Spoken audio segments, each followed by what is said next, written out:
नमः परमहंसास्वादितचरणकमलचिन्मकरन्दाय भक्तजनमानसनिवासाय श्रीरामचन्द्राय यत्र यत्र रघुनाथकीर्तनं तत्र तत्र कृतमस्तकाञ्जलिं बाष्पवारि परिपूर्णलोचनं मारुतिं नमत राक्षसान्तकं सीतानाथसमारम्भां रामानन्दार्यमध्यमाम् अस्मदाचार्यपर्यन्तां वन्दे गुरुपरम्परां वन्दे गुरुपरम्पराम्। सर्वेश्वर श्रीरघुनाथो विजयते तराम्।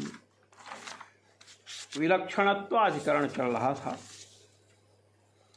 इस अधिकरण में सांख्यवादी, योगी और नैयायिक, इन तीनों ने मिलकर के वेदांतियों पर दोष दिया था कि जगत कर्मवश में है। जगत में जितने जीव हैं, जगत में जीव प्रकृति ये दो तो प्रत्यक्ष ही हैं। जीव निकल जाए शरीर से तो शरीर मुर्दा हो जाता है। तो जीव और प्रकृति में इस प्रपंच में जब हम विचार करते हैं तो कोई सुखी है, कोई दुखी है, कोई रूपवान है, कोई कुरूप है। तो इसका आधार क्या है? तो कर्म है। कर्म प्रधान विश्वर चिराखा, जो जस करे सो तसफल चाखा। सृष्टि कर्म सापेक्ष है। तो कर्म परवस्ता प्रपंच में है। प्रपंच के अंतर्गत जो जीव है वह अल्पज्ञ है। प्रपंच में अल्पज्ञता भी है। और प्रपंच में जितने भी जीव दृश्यमान हैं देवदत्त यज्ञदत्त आदि रूप में, वे सब दुखी भी हैं। कदाचित दुखी अर्थात कभी दुखी होते हैं, कभी सुखी होते हैं। तो दुखित्व धर्म भी जगत में दिखाई पड़ता है। यदि जगत का उपादान कारण परमात्मा को मानते हैं तो जगत में रहने वाला जो अज्ञत्व, दुखित्व और कर्म परवशत्व ये गुण है, ये गुण ब्रह्म में प्रसक्त होगा। क्योंकि कार्य में उपादेय जो कार्य है, जैसे पीला घट है, जब घट पीला देखेगा कोई तो सीधे उसके मन में बात आएगी कि पीले घट का कारण पीला कपाल है, पीली मिट्टी है। कार्यम दृष्ट्वा कारणम अनुमीयते, कार्य को देख करके ही कारण का अनुमान कर लिया जाता है। जगत का उपादान कारण ब्रह्म को आप वेदांती महानुभाव बतला रहे हैं। तो जगत में अज्ञत्व, दुखित्व और कर्मवशत्व अर्थात कर्माधीनत्व, ये दोष जगत में हैं। ये जब उपादेय जगत में हैं, कार्य रूप जगत में हैं, तो जगत के उपादान कारण जो परमात्मा हैं उनमें भी अज्ञत्व, कर्मवशत्व, कर्माधीनत्व और दुखित्व, इन गुणों की प्रसक्ति होगी। ये गुण उनमें लगेंगे। अगर उनमें नहीं तो कैसे आए जगत में? इसका समाधान न तो दृष्टांत अभावात सूत्र से किया गया कि परमात्मा में तू शब्द से पूर्व पक्ष का व्यावर्तन किया गया कि कोई दोष नहीं है। तो शब्द पूर्व पक्ष का व्यावृत्ति कर रहा है कि पूर्व पक्ष ठीक नहीं है। न परमात्मनि जगदाश्रित्य ये दोषाः श्रीमद्भिः आपादिताः ते परमात्मनि न सन्ति न तो न सन्ति। जो जगत का उपादान परमात्मा को मानने पर आप लोगों ने दोष का आपादन किया था, दोष की प्रसक्ति दिखलाई थी, प्राप्ति दिखलाई थी, वे दोष परमात्मा में नहीं हैं। क्यों नहीं है? तो शब्द से पूर्व पक्ष का व्यावर्तन हुआ। दृष्टांत भावात, दृष्टांत का सद्भाव है, परमात्मा में दोष नहीं है। ये दृष्टांत औपनिषद वाक्यों से मिलता है। कैसे? देखिए, यथा सर्वगतः सौक्ष्म्याद् आकाशो नोपलिप्यते शरीरस्थोऽपि कौन्तेय तथात्मानोपलिप्यते। भगवान श्री यदुनंदन ने, देवकी नंदन ने कुंती नंदन पार्थ से कहा कि जैसे सर्वव्यापक आकाश अपनी सूक्ष्मता के कारण लिपायमान नहीं होता है। घट में रहने वाला घटाकाश, पट में रहने वाला पटाकाश, घट का संपर्क मल से या मूत्र से हो जाए, पट का संपर्क किसी अशुचि अशुद्ध वस्तु से हो जाए तो पट में जो आकाश है पटाकाश, किंवा घट में जो आकाश है घटाकाश, वह उन दोषों से लिप्त नहीं होता है। शरीरस्थोपि कौन्तेय, तथा उसी प्रकार से जैसे आकाश घटाकाश पटाकाश घटगत दोष से, पटगत दोष से, घट में रहने वाले दोष से, पट में रहने वाले दोष से लिप्त नहीं होता है, ठीक इसी प्रकार शरीर में रहने वाला जो आत्मा है वह शरीर में रहने वाले दोषों से लिप्त नहीं होता है। आकाश जैसे यह भी लिप्त नहीं होता है।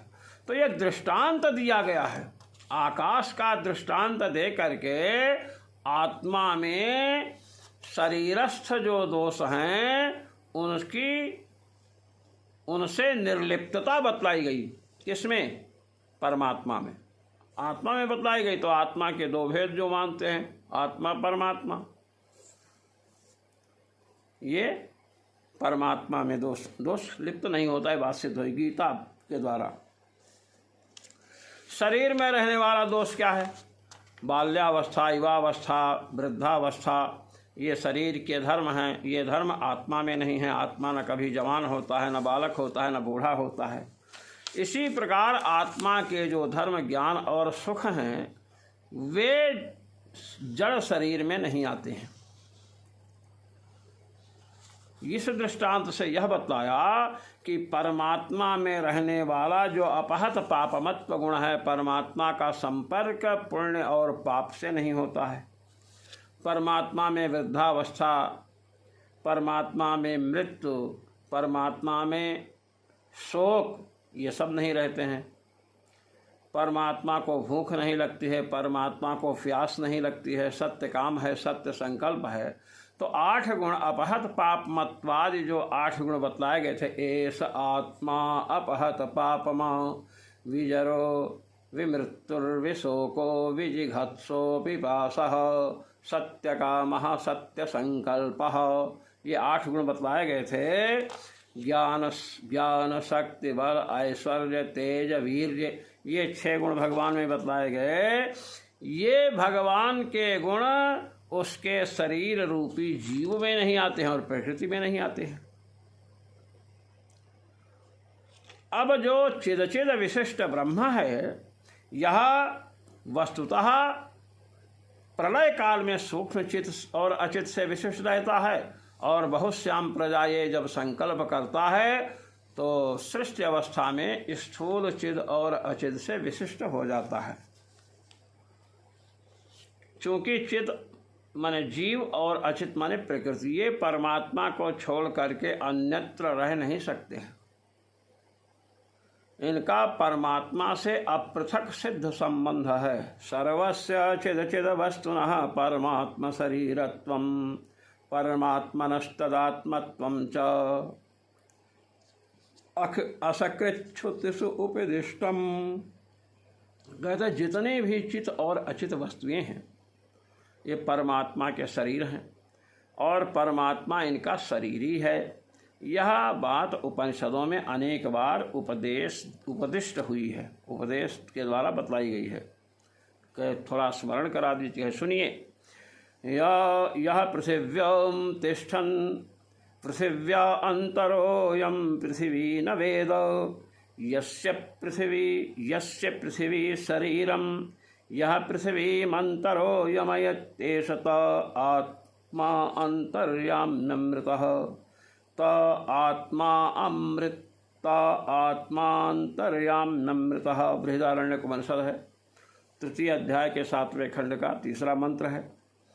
इत्यारभ्य यहाँ से आरंभ हुआ। यो विज्ञाने तिष्ठन् यस्य विज्ञानं शरीरं या आत्मनि तिष्ठन् यस्यात्मा शरीरम। यह भी बृहदारण्यक के 3 अध्याय के 7वें खंड का है। इत्याद्यंतरयामि ब्राह्मणादिषु प्रसिद्धम। कहते हैं पहले तो हम उपनिषद का प्रमाण देते हैं।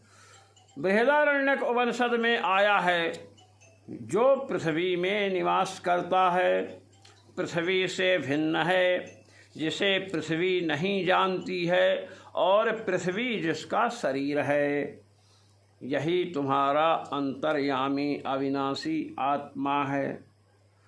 और जो विज्ञान में रहता है, विज्ञान से भिन्न है, विज्ञान का नियमन करता है, विज्ञान जिसका शरीर है, इस प्रकार अंतर्यामी ब्राह्मण जो बृहदारण्यकोपनिषद है, इसमें यह बात प्रसिद्ध है कि संपूर्ण चित और अचित वस्तुएं भगवान की शरीर हैं।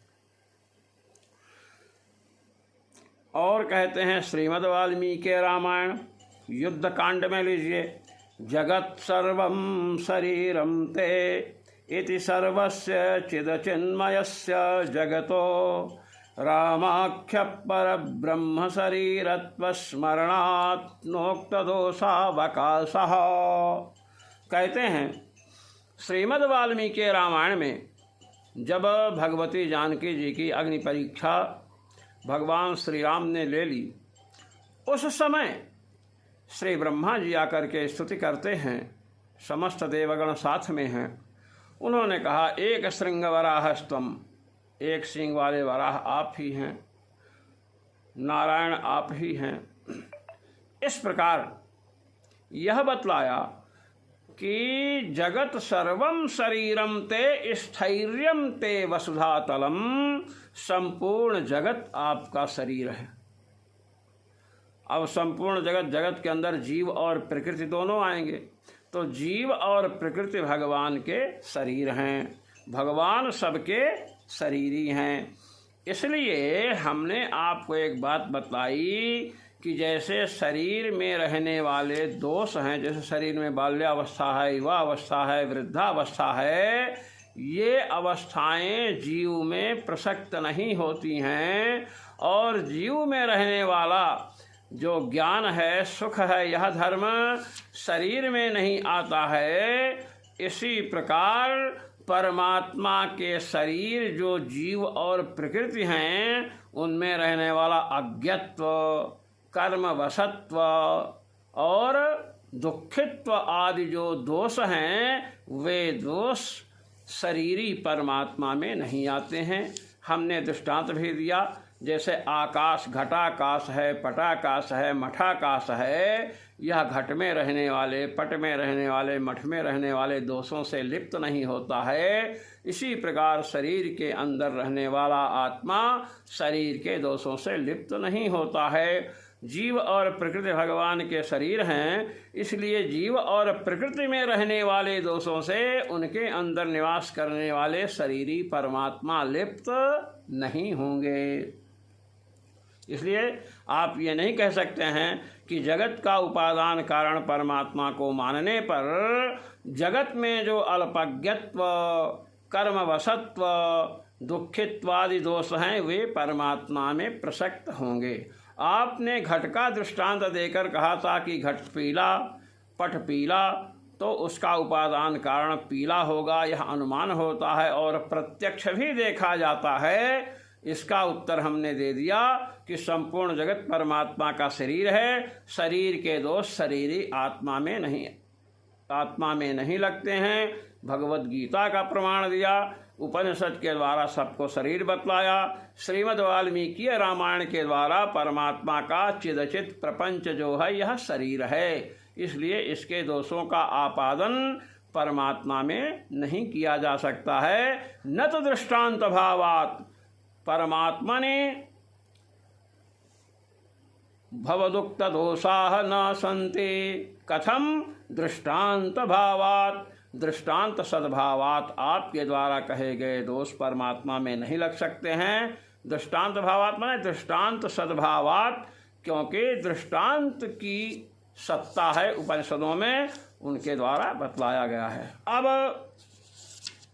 वेदांती महानुभाव, आप कह सकते हैं भगवान व्यास, सांख्यवादियों, योगियों और नैयायिकों के ऊपर दोष दे रहे हैं। स्वपक्ष दोषाच्च, यह सूत्र द्वितीय अध्याय के प्रथम पाद का 10वां सूत्र है। इस पर जगत गुरु श्री स्वामी रामानंदाचार्य जी महाराज आनंद भाष्य लिख रहे हैं।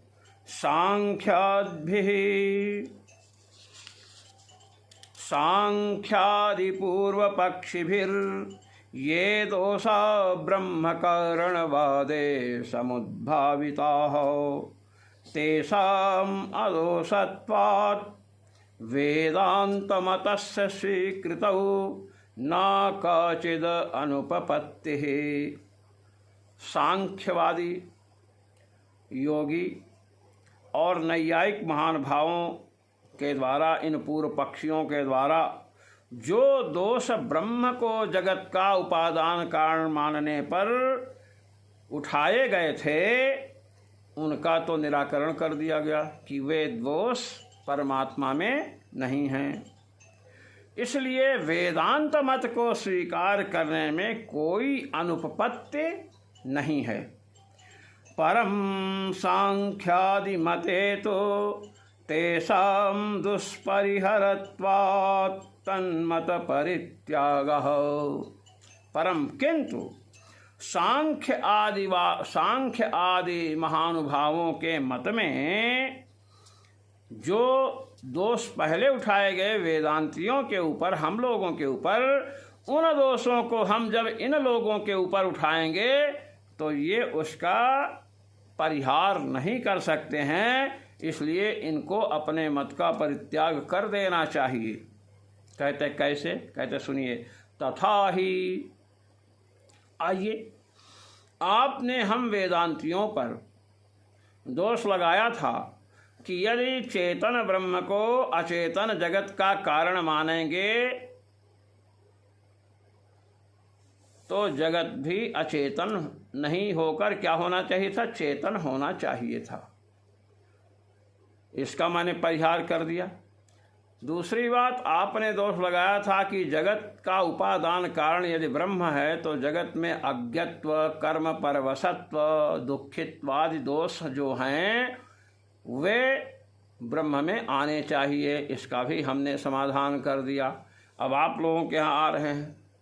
आपने जो भी वार प्रहार हमारे ऊपर किया, हमने तो सबका निवारण कर दिया।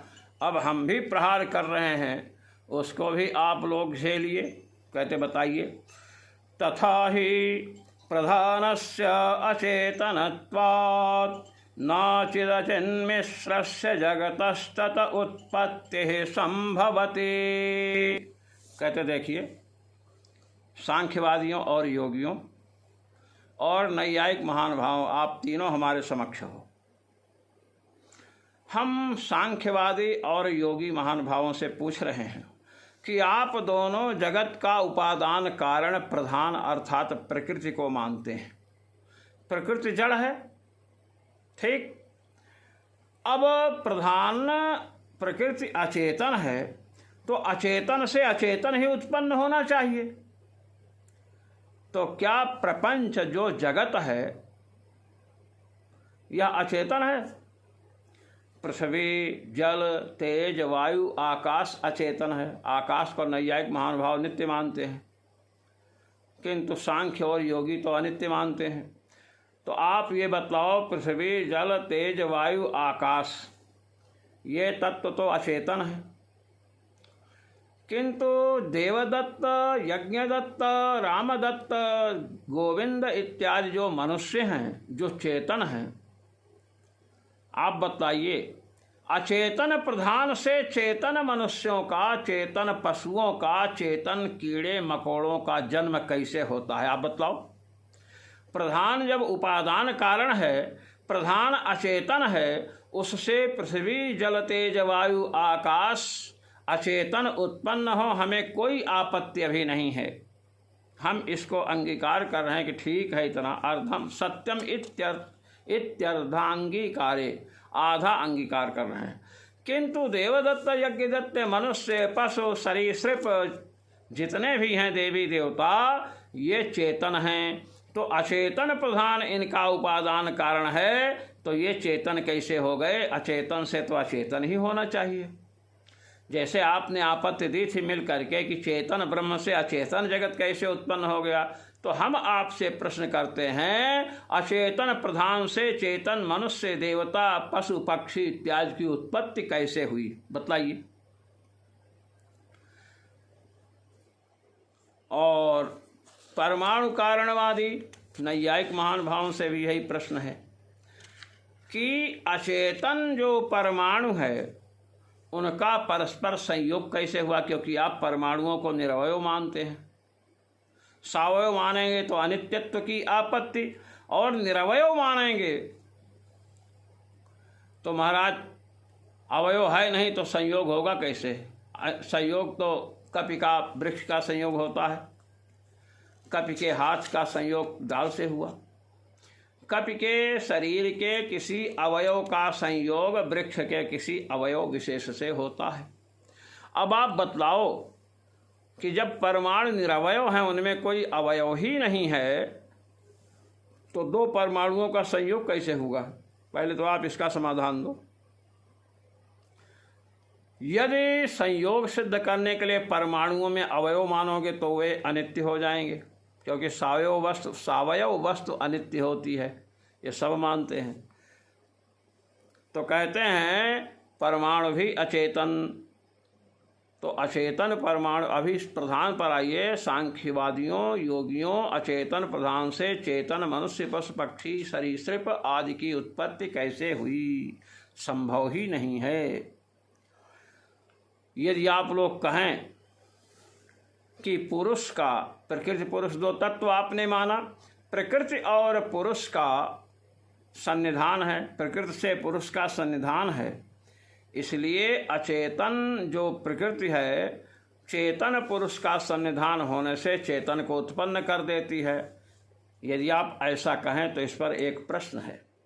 पुरुष सन्निहित प्रधानादपि न असंगतत्वात् पुरुषस्य, असंगत्वात् पुरुषस्य।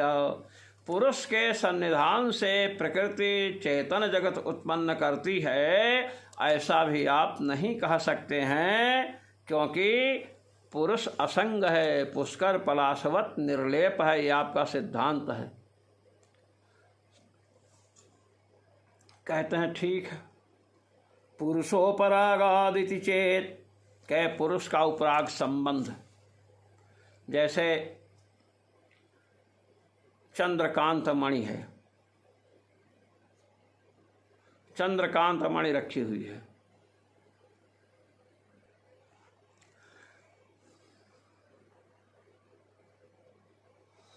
जैसे स्फटिक मणि है,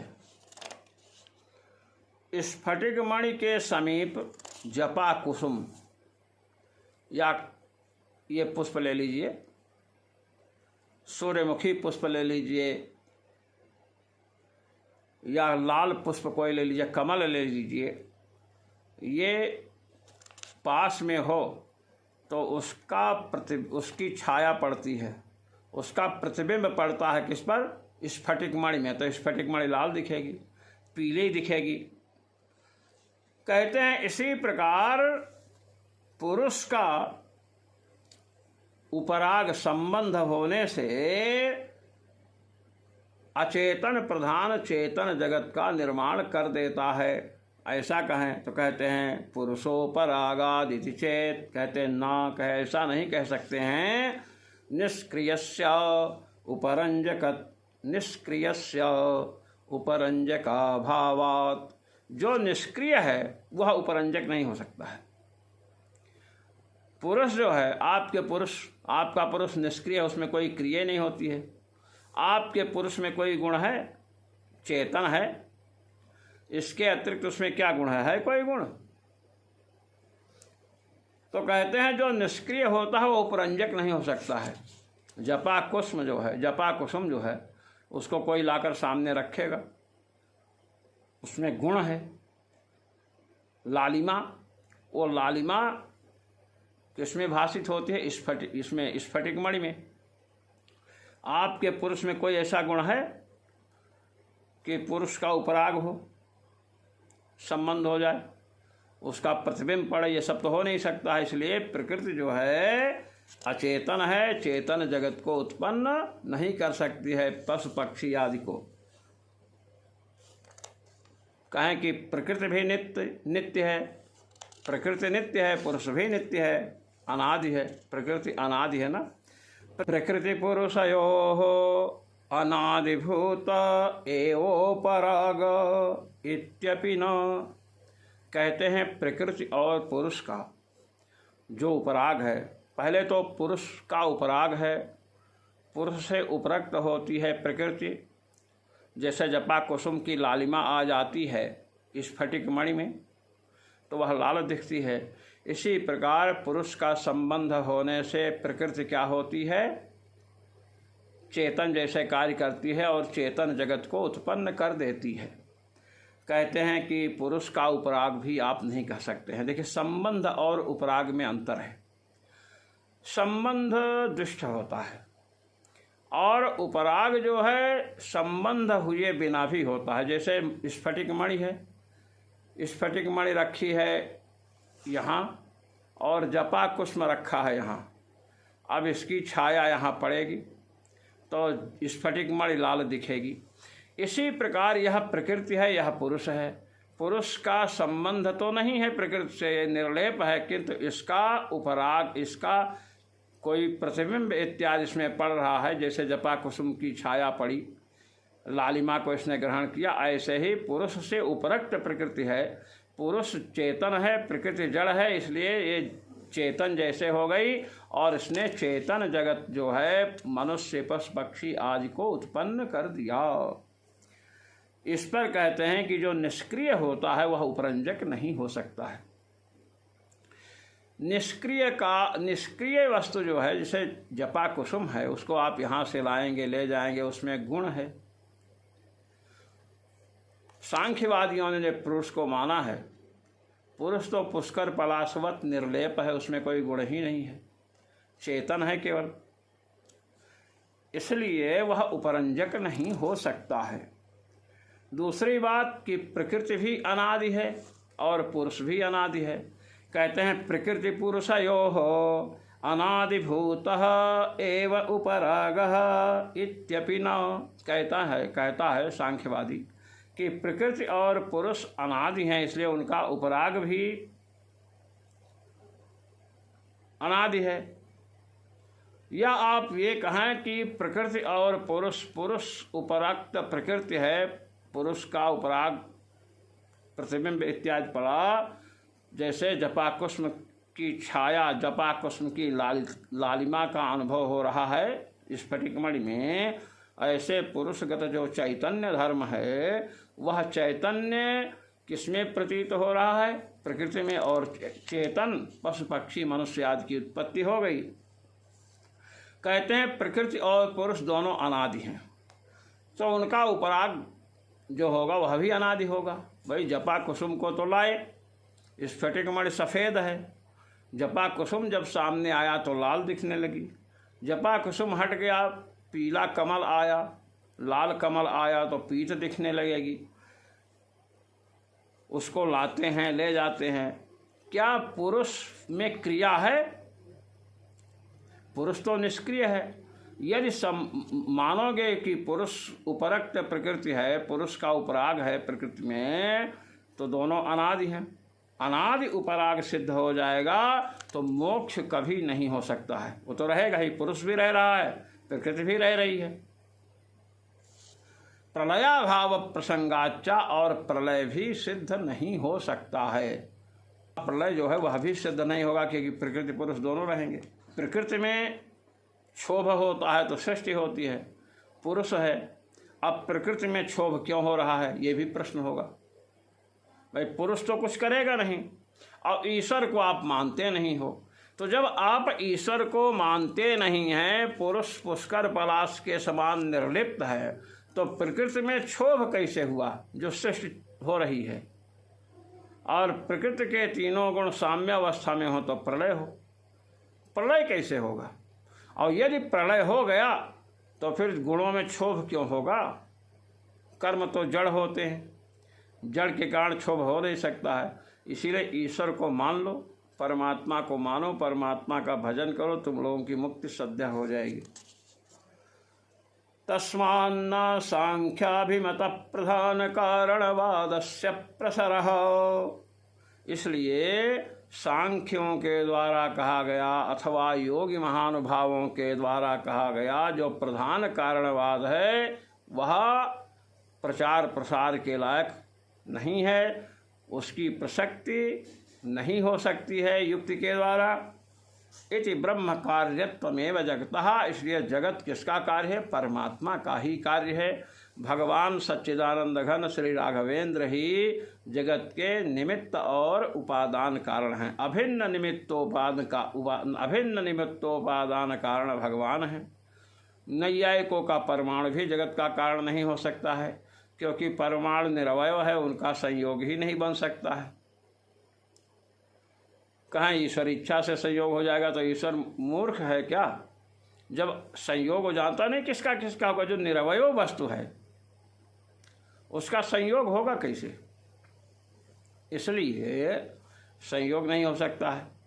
और सावयव मानोगे तो अनित्यत्व की आपत्ति। इसलिए जगत का निमित्त कारण भी परमात्मा और उपादान कारण भी परमात्मा ही हैं।